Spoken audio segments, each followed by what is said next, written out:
Iván. Thank you. Good afternoon, everyone. I hope you had a good lunch. As Camila said, I'm professor here at the Faculty of Arts and Design, Product Design School. And basically today I'm going to talk about like a few projects, especially just one we have been developing with the school.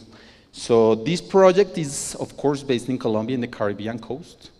And then, before talking about the project in detail, I want to tell you about Colombia from a global perspective. But first, I'm going to tell you what is the Gini coefficient. I want to talk about an inequality in the world. And in this case, this coefficient is designed or was created by a statistician from Italy, Conrado Gini. And basically is measuring how fair, of course, how equal a society is. And in this case, it's of course measured or is used, let's say, to measure the inequality in a given population or a given country. And for that reason, it's really used by big organizations like the World Bank and so on and so forth to determine like let's say the distribution of wealth in a given society. And because we're going to talk about Colombia, I want to give you first a global perspective and then a regional perspective.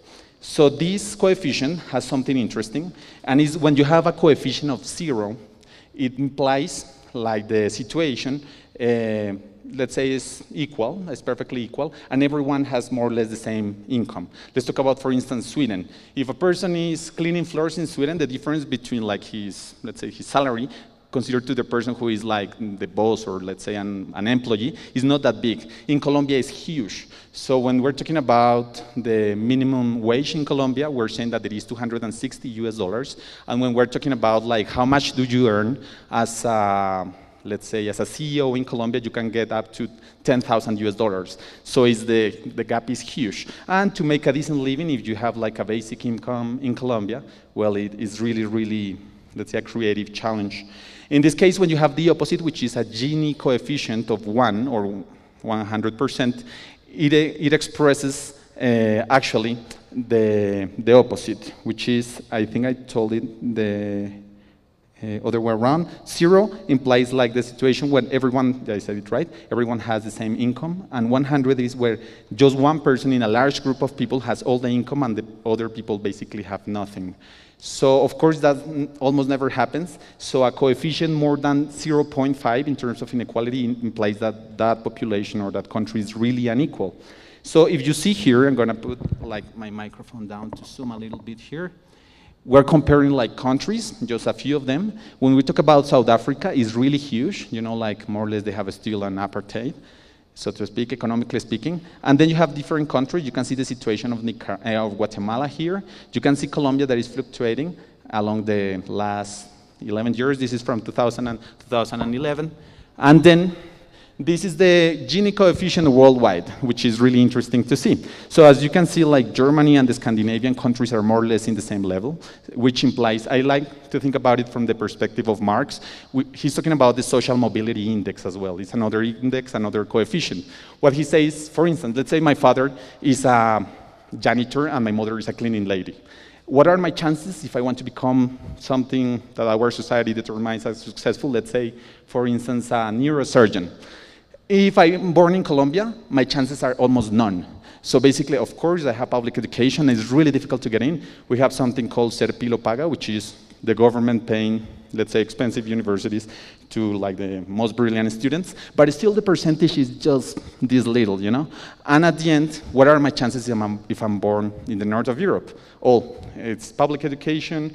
Basically, I get some subsidies from the state and so on. It depends on the country. For instance, in the Nordic countries, in the Scandinavian countries, you get a salary to study. In Germany, the system is a bit different. But in any case, it's possible. You can, let's say, climb up the ladder. In the case of Colombia, we're the second most unequal country in the region. We're way beyond like countries that we consider really, for instance, Mexico is really well compared to us. Paradoxically, with all this crisis, we have Venezuela. Venezuela is better than us. And then, of course, what it implies is like what I told you before. If you, for instance, work in a really prestigious position in Colombia, you can get like from $5,000 to $10,000 US a month, while a person who is cleaning the floors is getting just $260 US in average. So we're the second most unequal country in Latin America by far. The first is Bolivia, still. And then Paraguay is the third one. If you think about like countries that surpasses, is complicated, it's just Namibia, South Africa, as I told you. The rest of the world is more or less more equal than Colombia. So that's sad to say, but it's the way it is. So if you're talking, I want to talk about like the regional perspective right now. When we're applying the same Gini coefficient, determining this social gap and this impossibility to have a social mobility, as I said before, then we realize that we have like let's say these 5 regions here are the most unequal in the country. Here is where the former slaves, African descending slaves left after the independence. It was where the most of the gold mines were back in the day. So these people escaped to this area. This is Antioquia, this is Choco, this is Antioquia here. And Antioquia, the thing about it is like, it's a really divided population. For the Europeans who are visiting us this week, you can notice that we don't have really a lot of African Colombian people in daily life here in Bogota, but in Antioquia it is, but also like really white, let's say Mediterranean white population living in the part in the south of Antioquia. And of course it's a region with a really difficult situations in terms of discrimination and so on. La Guajira is another, like in the north of the country, with native population mainly, and of course, like with a center, Maicao really developed, but at the same time really complicated as well. So it's really unequal. You have Boyacá and Huila. We're gonna focus in the Bolivar department, which is where this project was developed. And then the Bolivar department is in the Caribbean coast. As you could see before, Colombia has access to the 2 oceans. Therefore, the United States made everything they could to take away Panama and develop the channel because it was strategic, of course. So Franklin Delano Roosevelt organized the rebellion and we lost the part of Colombia. In any case, this is the Caribbean, and then Atlantic, of course, and the Pacific. Here you have in Colombia the Pacific coast. Sorry, it's jumping around. You have the Pacific coast, which is here, really underdeveloped. Like what you have there is no infrastructure, mainly African Colombians.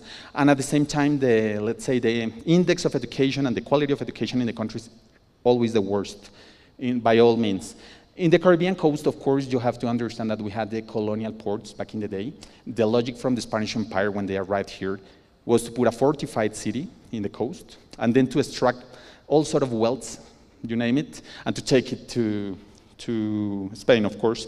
So they tried to relocate the capital of Colombia at that time 3 times, and they realized, basically because it's a Gulf, you have to understand the Caribbean, in this part, this Gulf made it really humid rather than hot, and they were really getting sick. So they decided to found a city, the capital city, in the middle of nowhere. Think about Bogota back in the day. It was taking like 2 weeks to bring any sort of merchandise from London or from any port in Europe to the Caribbean coast here in Colombia. And then it was taking 1.5 months with donkeys to bring the same merchandise from the Caribbean coast to Bogota. So we were isolated, we didn't have communications, no river, navigatable rivers, of course.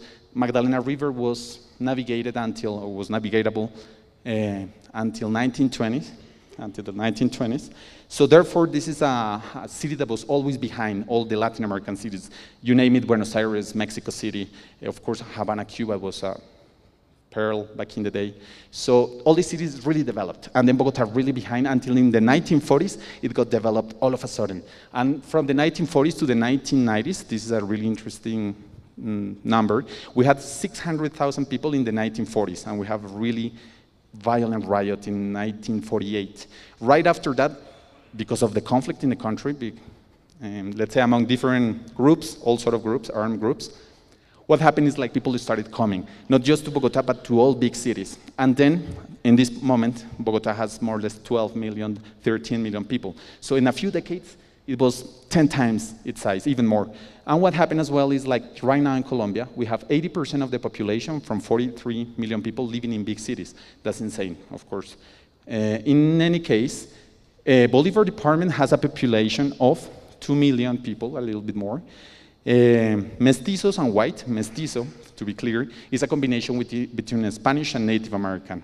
Then you have all sort of classifications according to colonial standards. A black and an indigenous person was a sambo, a white and a black was a mulatto. You heard that word a lot in salsa, in Cuban salsa.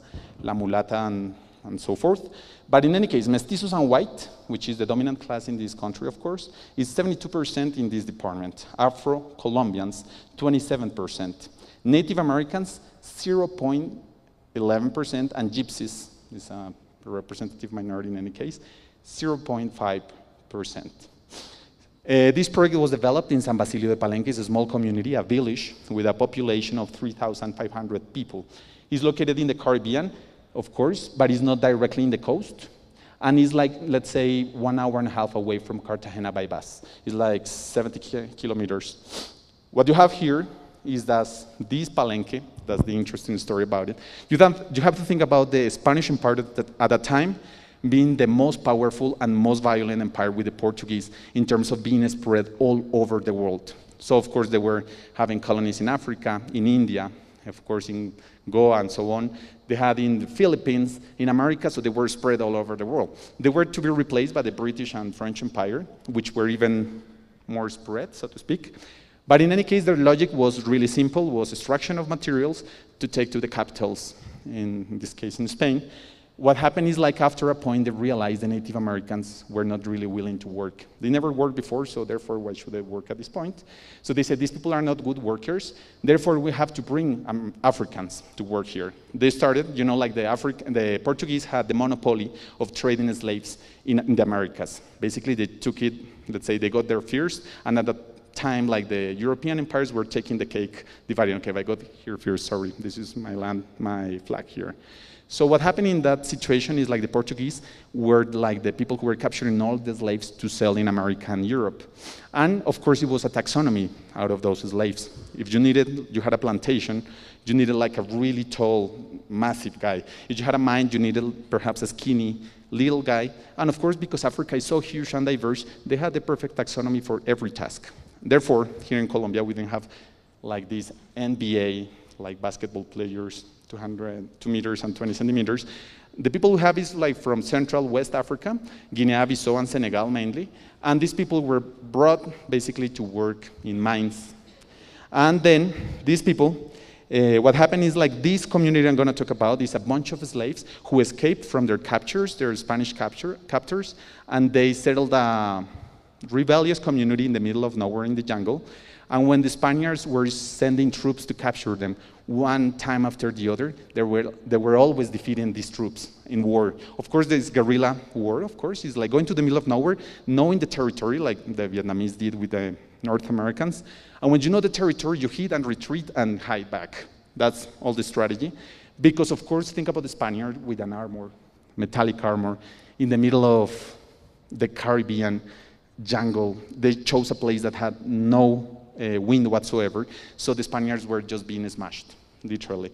After a point, what happened is, like, this palenque is the word you use for any little rebellious village or community that escaped to the jungle all over America to resist the Spanish Empire. That's it. But in any case, this is the only palenque that survives from the beginning of history, which is interesting. We're talking about the 1600s up to this day. So these people are declared the first free village in the Americas, and basically they really worship their leader, which was a guy from Senegal, between Senegal and Guinea-Bissau. And this guy, well, you have a lot of myths about him, like he was the strongest, the smartest, everything. And it was so consistent, like the strategy for fighting, that the Spanish crown had to declare them free out of practicality, let's say. They said, man, we're not gonna capture these black people, so let's let them be free. Officially signed the first free people in the Americas. So what is interesting about it is I'm going to talk about a project we developed with the professor Adriana, who is here. It's called you could translate it, it's a really Caribbean word, the creative joy.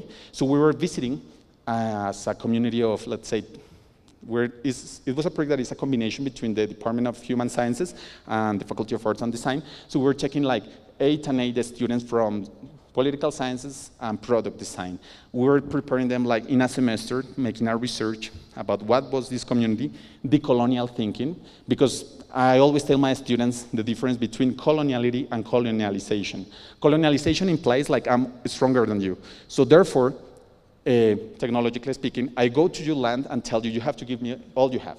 Otherwise, you're gonna be punished. If you rebel, you're gonna be punished.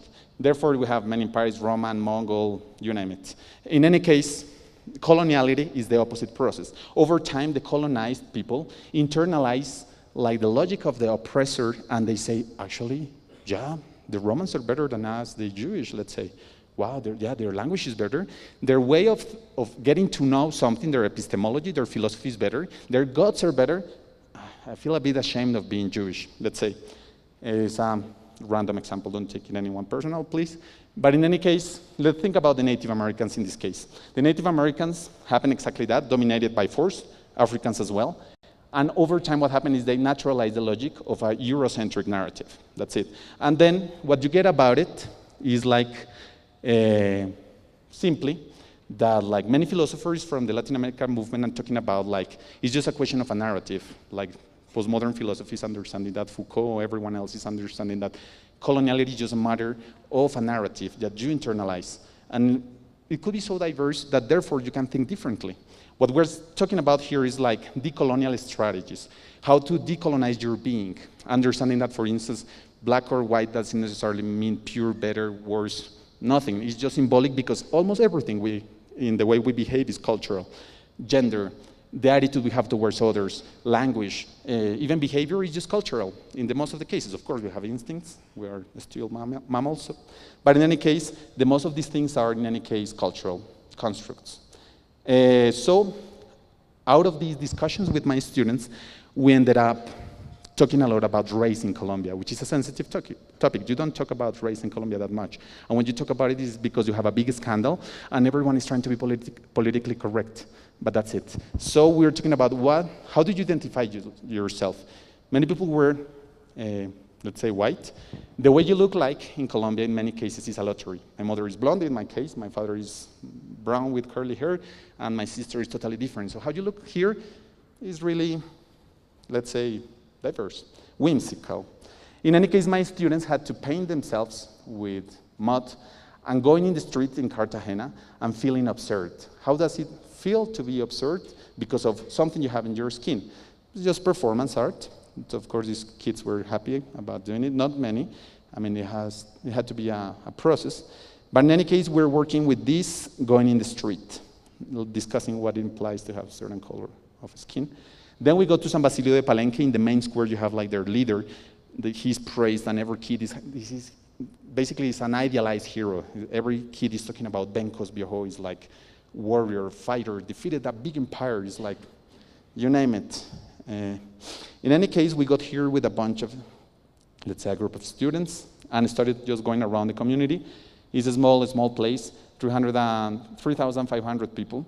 And then after that, kids were following us around all the time. It's like, what are these blanquitos doing here? Of course, it's touristy, the place, but they saw like 20 people came in a bus, and they're just looking around. What are they doing? The kids were really curious about us. And the interesting thing about it is like we started right away to work with design thinking, participatory design, relational art. All these things talk about the same. It's just the distribution of the giving, especially knowledge, and representation tools. That's it. In any case, we started working with these people and preparing experiments. Of course, we had to socialize our ideas and strategies, research with the community, and we did. The community leaders were really happy about it. And then we started doing mind maps, like creating a timeline, like participatory timeline of the process, and so on.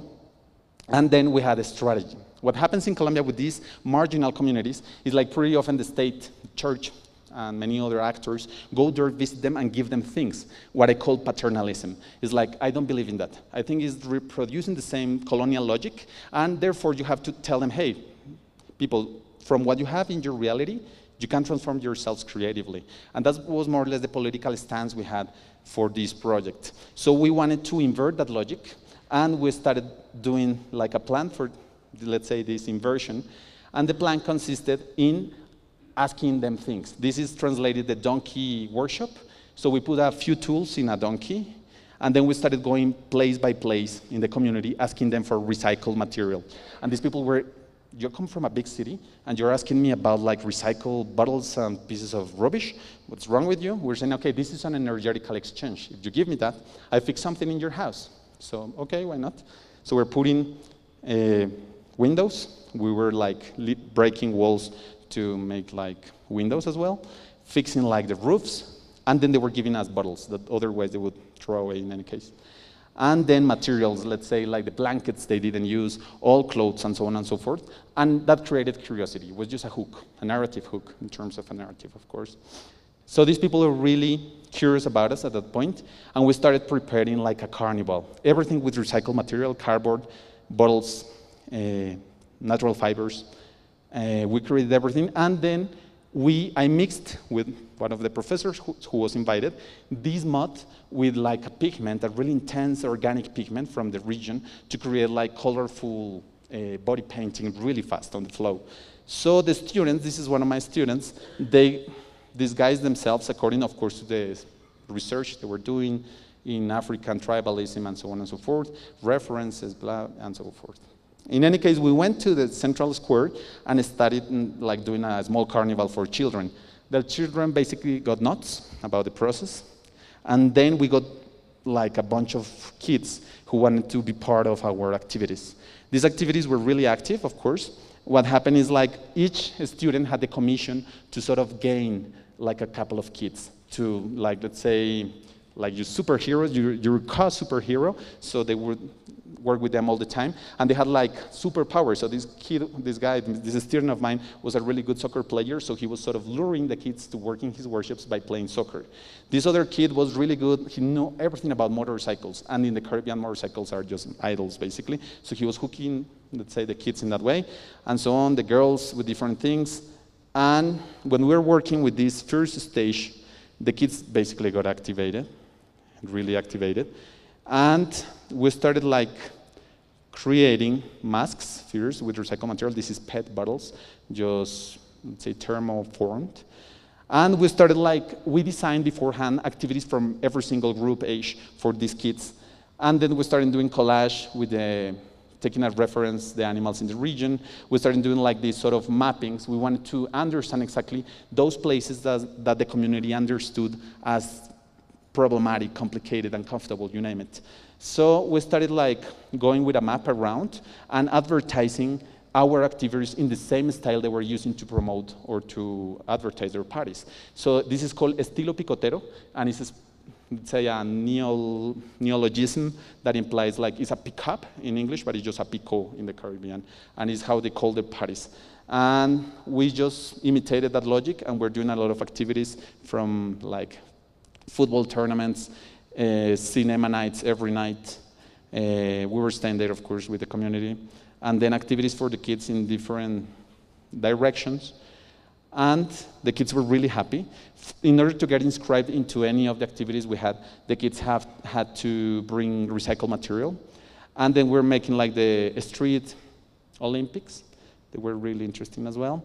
A female soccer tournament. And at this point, we activated like this small research we made about creating textiles, all sorts of textiles. Therefore, we made like with the same blankets they donated to us, we made like these sort of football jerseys, so they would be just differentiated when they were playing. If you realized here, this is like the top part of like a beer can, and then we made the medals out of it. For the trophy is not really good looking, but the kids made it, so therefore they wanted to win it. That's interesting. And then the final ceremony when the tournament was over, and the kids were really happy. What we got here is like preparing ourselves from the carnival. With the carnival, what was interesting is everything had to be participatory and collective in terms of the construction, instruments made out of recycled material as well, with really simple tools, so they could replicate those findings without like really sophisticated whatever. And it really worked well. They became massive. And I was holding workshops every day for creating masks, music instruments, doing jam sessions all the time. A lot of fun. These people have a natural rhythm that, in any case, any Colombian has some sort of a rhythm, even cachacos, these Bogotanos. Supposedly we don't dance well, but we defend ourselves. So in any case, what you have here is like the strategies for creating music instruments. These music instruments were really interesting because this is a bottle with basically like the valve from a bicycle, a motorcycle, or of a car, and you put like air, and the pressure changes the timbre. And of course, you can, with a cell phone application, basically tune it and have like a perfect xylophone. The kids were nuts about it, and they were doing tests and learning how to tune by ear. It was fun. Something interesting about like this Palenque, this really rebellious, resistant place over history, is that these people, when they were escaping, they were having all sort of creative strategies to thrive as a community in the middle of nowhere in the jungle.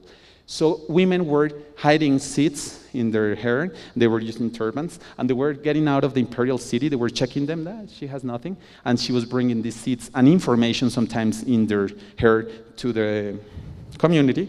So therefore we wanted to praise that symbol as a symbol of creativity, rebellion, and so on. Therefore we made like a workshop or a laboratory for making turbans. And also, like we started activating the community, creating the mass. I was teaching sometimes illustration. It started like spontaneously and it became massive. We were going around this map all over the community, telling them or asking them those places in which they thought they had like tensions, cultural tensions. They had like symbolic divisions, invisible borders, you name it. So when we went to these places, everyone was telling us these specific locations. We created this device to put in the main square and asking exactly the same thing, but with like threads from different colors to identify the critical places. It's just as in design thinking, the representation of a given dynamic. So what happened afterwards is like these people told us like where those places were. My students got integrated with the community. Something I tell my students as well is if you are able to study here in the middle of the capital of the country, in the historical center, it's because you're privileged, basically. As simple as that. So I tell them, hey, when you go to visit these communities, the experience of being there is way more important to whatever I can teach you. That's by far. I mean, I can be really entertaining and whatever, but in any case, just being there is the most significant part of the experience. Out of these maps we made, we identified several points where we wanted to do like interventions with the street art and music. So therefore, we created this map, like we're carving the wood, and at the end, with the map, we told them, okay, in these spots you see here, in all of them you're gonna have an intervention. This place had this like meaning in the past, and we're gonna change it. Let's see what happens. And then, of course, what happened is we started painting those places with messages. This place was interesting because women in the community were telling us they were feeling uncomfortable. When I was saying why, because it's dark, the place is not really, I don't know, they were saying it was not comfortable. Therefore, we made a mural sort of praising the Caribbean, Afro-Colombian women or women who are working. When you go to the Caribbean, if you have the chance to go to Cartagena, you're going to see these women with a huge plate in their heads and with fruits. Basically, they are palenqueras. Of course, now you have like imitators. But we wanted to praise them at this working class, really valuable and heroic woman. So as an archetype, of course. What happened is like we made these murals, like representing them with the students. I wanted to make a time lapse. I wanted to say, okay, the mural took like 4 hours, so I put my GoPro with a tripod to shoot like my time lapse. And the kids realized that when the camera was making a blip, it was taking a photo, and they intervened more or less 400 photos. That's patience. That's patience, in my opinion. Of course, we were praising being proud of your ancestors, of your origin, of your narrative, of your history. Therefore, everything was African. Everything was like, man, we're like basically a diaspora. We're an exodus of people in this country. And we have our African values so strong that we celebrate them like big time. So this is like celebrating kids in the community. I have a few friends who have young kids already. And then, sorry that is pixelated, I don't know what happened with the export. kids in this small community were different from every kid I saw before. They were so brave and so coordinated and good sports people. They were like adults. All of these interventions were made in the places that the community identified as problematic. Of course, what happened afterwards is they have their own language, which is like a Creole, a mix of languages with an African root. So we were writing like what was important and sacred to them in the walls in the town. Like, okay, my family is sacred for me. The food is sacred for me. This plant is sacred for me. So we were writing it around and opening these places with a small party. What happened is like this lady asked me like, hey, profe, they call you here always profe. Profe, hey, I have my like hair salon. Do you think you can like do something in the facade? One of my students took the commission, and then you have like Queen of the Congo in the house.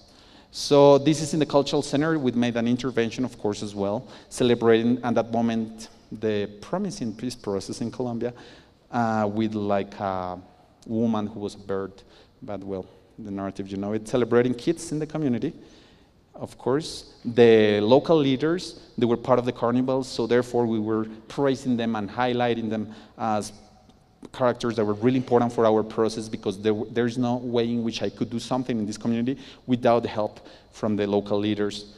So then we were intervening all sort of things like cultural center with vertical gardens, instruments like traditional instruments from the community, more vertical gardens with the most important plants, aromatic plants for making teas, and so on and so forth. And then doing interventions all over the community, small interventions. One day in this, we got like 4 days of this tropical rain, nonstop. I was like, man, what can I do? They said like, man, let's use the same pigments we use for the disguises to create magical little ponds. It worked really well, and the kids were crazy about it. And then we kept on doing activities with the community, young community leaders. And after that, with the local techniques, because something about not being colonialist implies not thinking that because I studied at a university and come from the center of a country, therefore I come here to give you knowledge, you poor people from the margins. Now, hey, how do you do your things? And let's do an exchange, dialogue, at the same level always. So, of course, we made like these, let's say, shades for the soccer field. One of my students volunteered to teach English. It was successful. I was working, recording music and recording also. This is Professor Ego, who came with us. He's a really good singer. You're gonna hear him perhaps later. We're just making music with them all the time. These people really play music all the time. They're doing some sounds with their mouth or something. They're clacking, always making sound.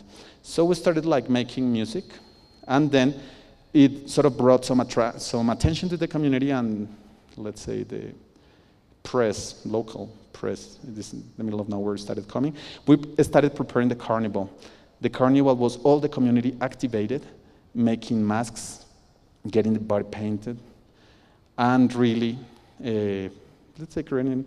What was interesting is like the solidarity of these people, like really bringing things, bringing like food sometimes, bringing drinks, bringing materials, donating all sort of things. I wanted to be a tiger, and then I started with my process. Everyone chose an animal, like power animal, so to speak.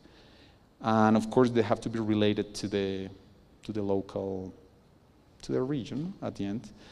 This is the mapana. They really fear this snake because it's really poisonous. So this guy told me, I'm so scared of this snake, and I want to exorcise him, like by becoming one of them. I said, okay, let's do it.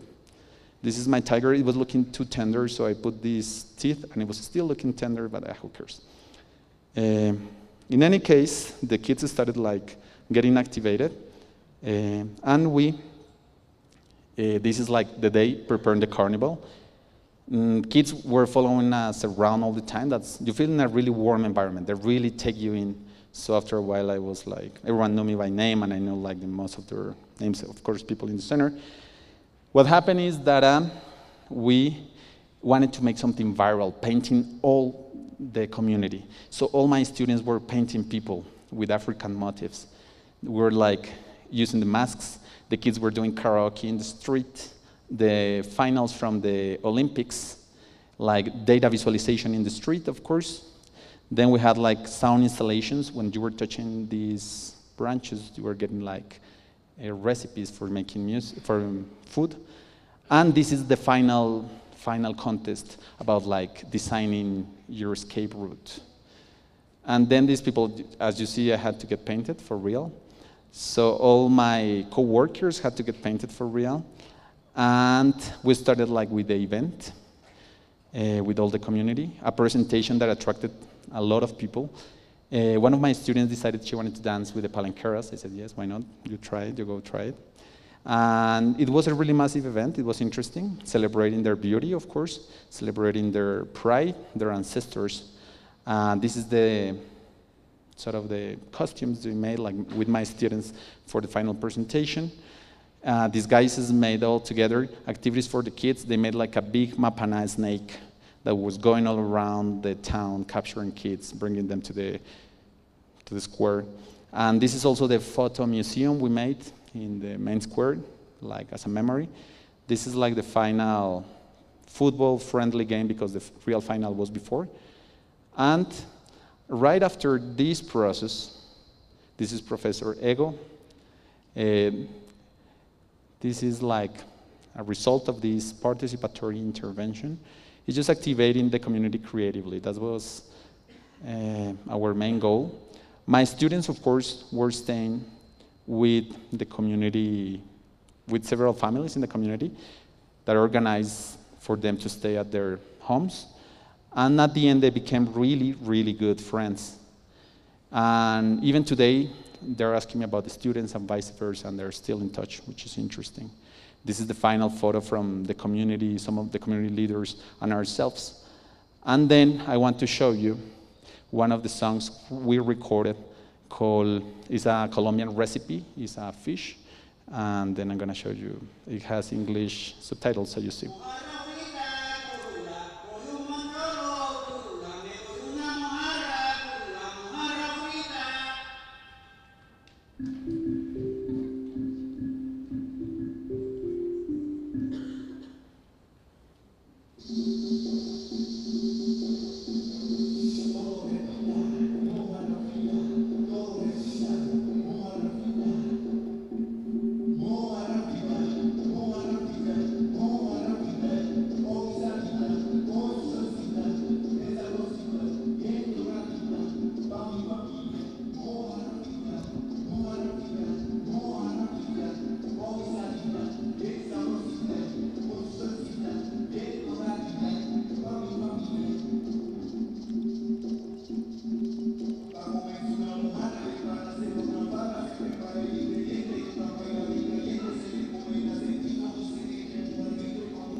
Voy a mostrar otra, pero no prendas la luz.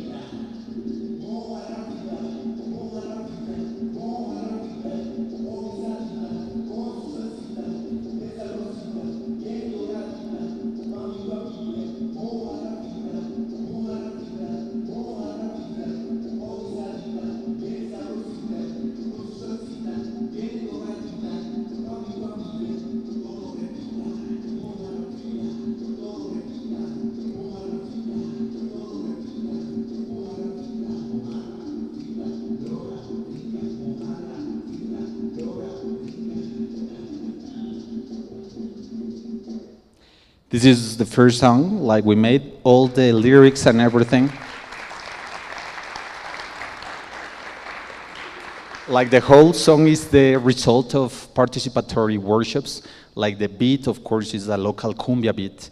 The lyrics were made by them. We invited some women from the community and also some kids and musicians to create the lyrics, and then we started making the song. Afterwards, we made a workshop to create the video, so it was really like a collaboration at the end.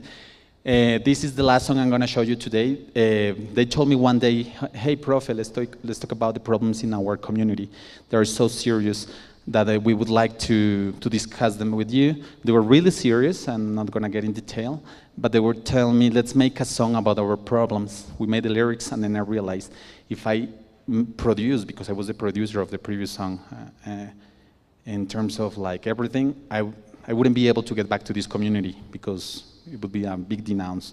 So I would be in trouble if I tried to get back. So I told them, let's make it about the world problems, metaphorically speaking, so I can get back. They said, of course, let's move the lyrics around.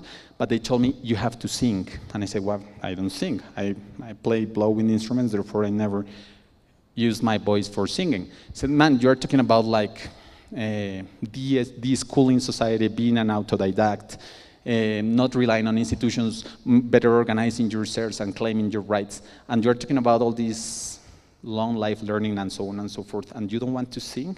You're contradicting yourself. And I thought, oh, damn, I was trapped by my own words. So excuse my voice, but they told me you also have to dance. I said, well, okay.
Thank you.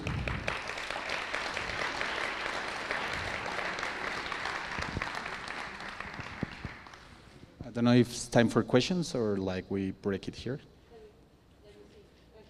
Let me see. Let's ask one question, 2 questions maximum. One question. Ha, that was fast. Just a very short bit. How long did you stay there? Sorry? How long did you stay 3 there? weeks. Okay. That was fast. Maybe That perhaps was, another. we can have another one. Yeah, like of course. Those questions Sure, like sure, that, sure. could be 5, I guess. Well, first of all, say good afternoon for everyone. Well, the ask that I have to you is that you were talking about colonialism and coloniality. So for you, what is the big example for coloniality nowadays? That's a really good question. I like it.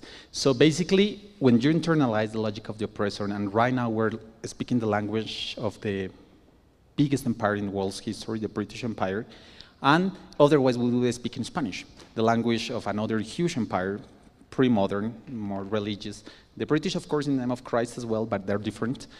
And what I'm trying to say here is like, when we speak Spanish in Colombia, we say like, estoy trabajando como un negro, o no sea indio, or like when we use these expressions in daily life, I'm working as a black today, not being paid. It implies that we naturalize this logic of this division, this strata. When we say like, don't be rude, and we use the word Indian, it's the same thing. It implies that you internalize those things within yourself. So sometimes my students tell me, it's just a joke. Yeah, but those jokes, of course, reproduce this thinking, and you have to be careful. Joke about some other things, but not those things of gender issues. I think those things are sensitive. It's more about being aware how you use your language and even your body expression in daily life. That would be my reply to you. Thank you. Yes, please. Okay, hi everyone. So my question is, what was that first link, or how did you manage that first expectation that the people could have had about what you were doing there? What I mean is, did you have a person inside of them, or you just reached them and then you try to manage that expectations? Okay, that's an anecdote. When I came to Colombia, I was living in Sweden like for 5 years, and I came on vacations, and I decided to stay. And then over time, I started working on participatory projects with communities. And one time I was brought to the 4th commune in Medellin to make a project, a really violent commune, and I was thinking about doing data visualization. For some reason, they gave me like the music room, and when the people came, they didn't understand what it was, so they told me they wanted to make hip-hop. I said, but I don't make hip-hop. So like, okay, sorry, but we're not interested in your data, whatever. So I thought to myself that night in a big crisis, I have to adapt. And I started making hip-hop. What happened with Palenque is I went there for the first time to open doors, and they were really resistant, not paying attention to me, until one guy saw I had like a sticker in my laptop, and he told me, hey, you make hip-hop? I said, yes. So we started talking. He was a community leader, and it opened the door. Basically, after that, everyone was like, hey, show us your work, and so on and so forth. And it opened the door, basically. And after that, I've been working with similar communities and the same process. Music is the hook, illustration. And when I tell them, let's paint murals, they get nuts. Street art is really liquid. Therefore, like, you understand why it appeared in Brooklyn, in New York, with these Latinos and African Americans like using what they had at hand. But in any case, that's the key, in my opinion, responding to your question. Thanks. Thank you, Ivan. I'm going to cut the questions there because we have, unfortunately, no more time. Okay. But it was a great talk. Thank you. Thank you. You did sing good. Don't worry. Your rapping was good. Okay. We have something for you.